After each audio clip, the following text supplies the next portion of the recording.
오늘은 화요일입니다. 12월 1일 해피투게더 영상 큐티와 함께 하시겠습니다.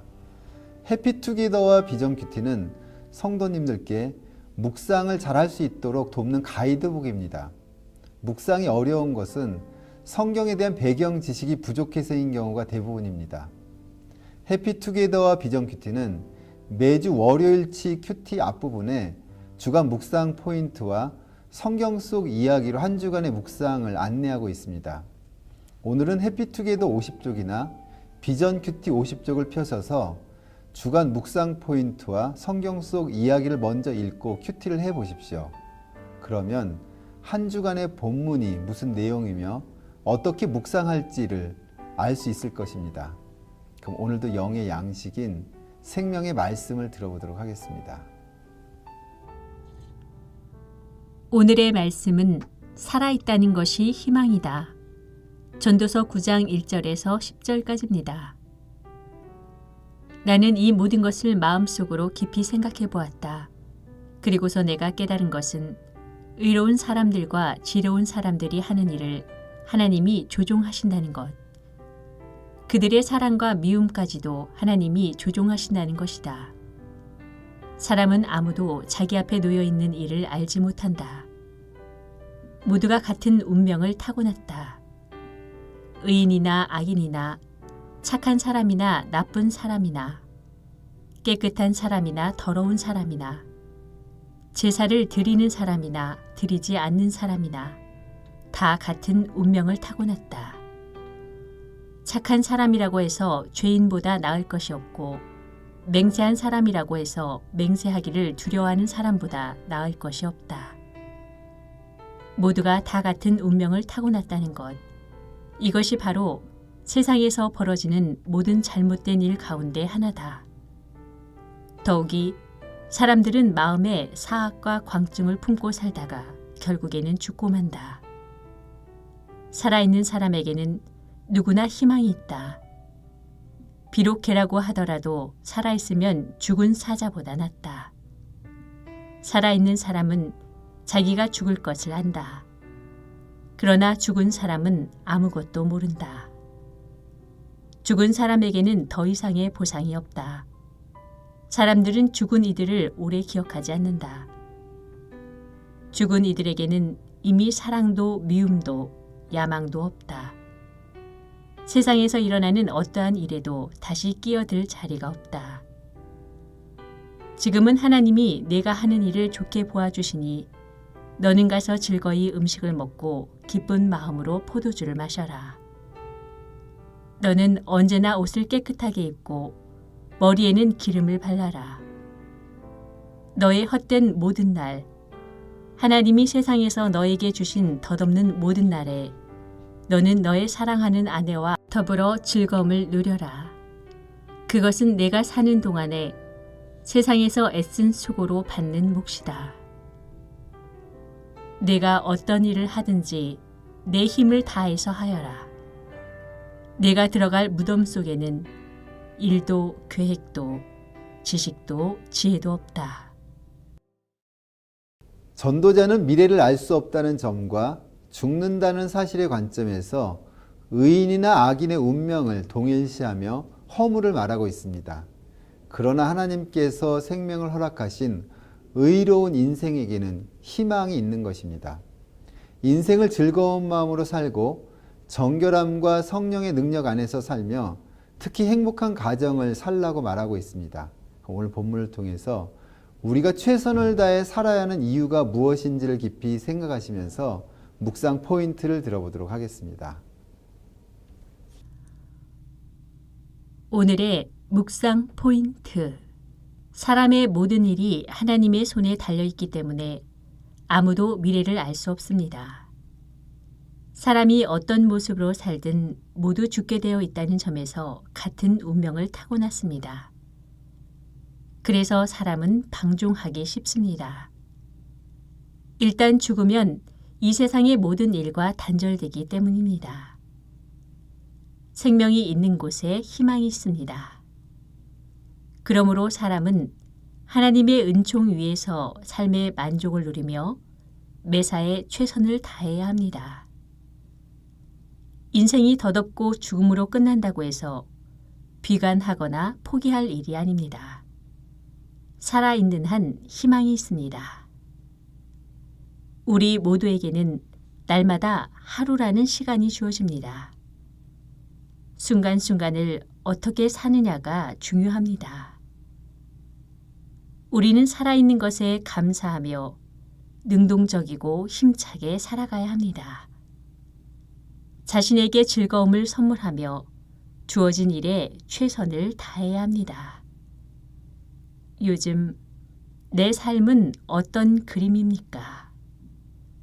오늘은 더 밝고 힘찬 그림을 그려보지 않겠습니까? 오늘의 말씀인 전도서 9장 1에서 10절까지에서 하나님의 속성과 교훈을 찾아보도록 하겠습니다. 1에서 3절까지에서 하나님의 속성을 찾아보도록 하겠습니다. 1절 하나님이에 빨간색으로 동그라미를 하시고 밑줄을 그어보도록 하겠습니다. 1절 나는 이 모든 것을 마음속으로 깊이 생각해 보았다. 그리고서 내가 깨달은 것은 의로운 사람들과 지혜로운 사람들이 하는 일을 하나님이 조종하신다는 것, 그들의 사랑과 미움까지도 하나님이 조종하신다는 것이다. 사람은 아무도 자기 앞에 놓여 있는 일을 알지 못한다. 모두가 같은 운명을 타고났다. 의인이나 악인이나 착한 사람이나 나쁜 사람이나 깨끗한 사람이나 더러운 사람이나 제사를 드리는 사람이나 드리지 않는 사람이나 다 같은 운명을 타고났다. 착한 사람이라고 해서 죄인보다 나을 것이 없고 맹세한 사람이라고 해서 맹세하기를 두려워하는 사람보다 나을 것이 없다. 모두가 다 같은 운명을 타고났다는 것, 이것이 바로 세상에서 벌어지는 모든 잘못된 일 가운데 하나다. 더욱이 사람들은 마음에 사악과 광증을 품고 살다가 결국에는 죽고 만다까지 빨간색으로 밑줄을 긋도록 하겠습니다. 화살표 하시고요. 사람이 하는 일을 주관하시는 하나님이라고 적어보도록 하겠습니다. 하나님께서는 섭리 가운데 인생들이 하는 일을 주관하십니다. 그러니까 모든 사람이 행하는 일은 하나님의 손안에 있는 것입니다. 전도자는 도덕적 기준의 악인이나 의인이나 제사의 기준으로 악인이나 의인이나 일반적인 은총으로서의 악인이나 의인이나 모두 하나님의 주권, 즉 인간은 죽을 수밖에 없는 섭리 안에 있다는 사실을 강조하고 있습니다. 이런 면에서 전도자는 모든 사람이 하나님의 섭리 가운데 일반이라고 말하고 있습니다. 인생은 죽음으로 끝납니다. 악인에게는 영원한 심판입니다. 그러나 의인에게는 하나님의 특별한 은총이 있어서 하늘나라로 가는 새로운 시작이 됩니다. 그럼 여기서 적용을 어떻게 하면 좋을까요? 나의 인생을 주관하시는 하나님을 믿음으로 신뢰하기라고 하면 좋겠습니다. 이어서 4에서 6절까지에서 교훈을 찾아보도록 하겠습니다. 4절 살아있는 사람에게는 파란색으로 동그라미를 하시고 밑줄을 그어보도록 하겠습니다. 4절 살아있는 사람에게는 누구나 희망이 있다. 비록 개라고 하더라도 살아있으면 죽은 사자보다 낫다. 살아있는 사람은 자기가 죽을 것을 안다. 그러나 죽은 사람은 아무것도 모른다. 죽은 사람에게는 더 이상의 보상이 없다. 사람들은 죽은 이들을 오래 기억하지 않는다. 죽은 이들에게는 이미 사랑도 미움도 야망도 없다. 세상에서 일어나는 어떠한 일에도 다시 끼어들 자리가 없다까지 파란색으로 밑줄을 긋도록 하겠습니다. 화살표 하시고요. 살아있음을 예찬하는 전도자라고 적어보도록 하겠습니다. 살아있는 사람에게 희망이 있다는 말은 살아있는 동안 바르게 살아야 한다는 것을 강조하는 말입니다. 죽는 것보다 살고 있는 것이 가치 있는 이유는 죄 많은 인간에게 회개의 기회가 주어지기 때문입니다. 살아있는 개라고 하는 것은 죄인을 뜻합니다. 아무리 세상에서 사자와 같은 영웅으로 살았다 하더라도 죽게 되면 회개의 기회가 없어지는 것입니다. 모든 사람에게 반드시 죽음이 찾아온다는 사실을 깨닫고 알아야 합니다. 사람은 가까운 이웃이 죽는 것을 보면서도 자신은 죽지 않을 것 같이 살아갑니다. 전도자는 이 세상을 살면서 항상 기뻐하며 살아야 한다고 강조하고 있습니다. 우리는 비록 시련 속에 있을지라도 기뻐해야 합니다. 그럼 여기서 적용을 어떻게 하면 좋을까요? 오늘도 삶을 허락하신 하나님께 감사하며 맡겨진 일들 최선을 다해 일하기라고 하면 좋겠습니다. 이어서 7에서 10절까지에서도 하나님의 속성을 찾아보겠는데요. 7절 하나님이 빨간색으로 동그라미를 하시고 밑줄을 그어보도록 하겠습니다. 7절 지금은 하나님이 내가 하는 일을 좋게 보아주시니 너는 가서 즐거이 음식을 먹고 기쁜 마음으로 포도주를 마셔라. 너는 언제나 옷을 깨끗하게 입고 머리에는 기름을 발라라. 너의 헛된 모든 날 하나님이 세상에서 너에게 주신 덧없는 모든 날에 너는 너의 사랑하는 아내와 더불어 즐거움을 누려라. 그것은 내가 사는 동안에 세상에서 애쓴 수고로 받는 몫이다. 내가 어떤 일을 하든지 내 힘을 다해서 하여라. 내가 들어갈 무덤 속에는 일도 계획도 지식도 지혜도 없다까지 빨간색으로 밑줄 긋도록 하겠습니다. 화살표 하시고요.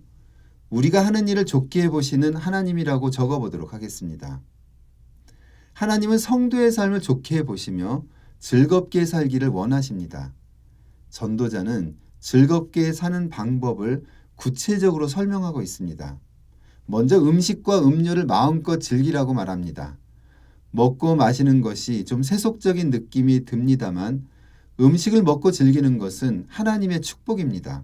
물론 성도의 삶의 목적은 하나님께 영광을 돌리는 데 있으니 먹고 마시는 것조차 하나님께 영광을 돌려야 합니다. 또 깨끗한 옷과 머리에 기름을 발라 세련되고 축제와 같은 생활을 하라고 말합니다. 그리고 아내와 같이 즐겁게 살라고 합니다.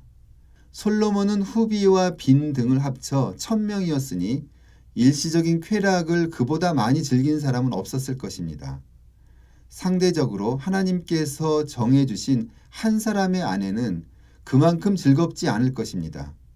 비록 아내는 한 명이지만 자기의 부족을 완전히 채워줄 수 있는 갈비뼈이기 때문에 참 즐거움과 만족을 줍니다. 또 10절에서 자신에게 맡겨진 일에 최선을 다하며 사는 것이 삶의 즐거움이라고 말하고 있습니다. 노동은 신성한 것이고 즐거움을 줍니다. 그럼 여기서 적용을 어떻게 하면 좋을까요? 나는 하나님께서 허락하신 하루하루를 즐겁게 살고 있는지 돌아보기라고 하면 좋겠습니다. 다음은 큐티노트를 작성을 해보도록 하겠습니다. 본문 요약. 하나님께서는 의로운 사람이나 지혜로운 사람이 하는 일을 조종하시는 분이십니다. 의인이나 악인이나 제사를 지내는 사람이나 그렇지 않은 사람이나 모두 죽음이라는 운명 속에서는 일반입니다. 살아있는 사람에게는 희망이 있습니다. 하나님께서는 우리가 살아가는 것을 좋게 보십니다.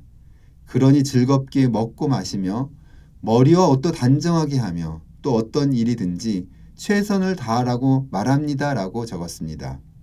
원포인트 묵상 1번 묵상 구절은 7에서 10절이라고 적었습니다. 2번 하나님의 속성 또는 교훈 찾기는 인생을 즐기라고 말씀하시는 하나님이라고 적었습니다. 3번 오늘의 삶 나의 인생은 하나님의 섭리 가운데 있다. 그러므로 내게 허락하신 환경은 모두 하나님께서 허락하신 것이다. 그 속에서 먹고 마시며 매일 축제 같은 즐거운 인생으로 살아야 한다. 내게 맡겨진 일을 힘써 노동하면서 인생을 즐기자. 남은 후반기 나의 인생, 하나님께서 좋게 보아주신다고 말씀하신다. 삶을 즐기며 내게 허락하신 일들의 보람을 가지고 즐겁게 일하자라고 적었습니다. 네 번째 적용, 오늘 하루 즐거운 인생으로 살아가기라고 적었습니다. 다섯 번째 기도, 하나님, 오늘 하루 즐겁게 하옵소서. 먹고 마시며 내게 맡겨진 일들 최선을 다하며 즐기게 하옵소서라고 기도를 적었습니다. 세중앙교회는 다양한 중보기도 모임이 이어지고 있습니다. 월요일에는 월요 중보기도회, 월, 화, 목요일 저녁은 저녁 기도회, 금요일은 금요 성령집회, 토요일에는 토요 심야 기도회 그리고 주일은 매 예배 시간마다 예배를 위해 중보 기도하는 레위 기도단이 있습니다. 방학을 맞이하여 이번 주에는 구역 단위로 중보 기도 모임에 함께 참여하셔서 교회와 봉사기관 그리고 해외 선교사를 위해 중보 기도를 드려보십시오. 그럼 오늘도 내게 주신 말씀을 붙잡으시고요. 특별히 세중앙교회 중보 기도 사역을 위해서 기도하는 하루가 되었으면 좋겠습니다.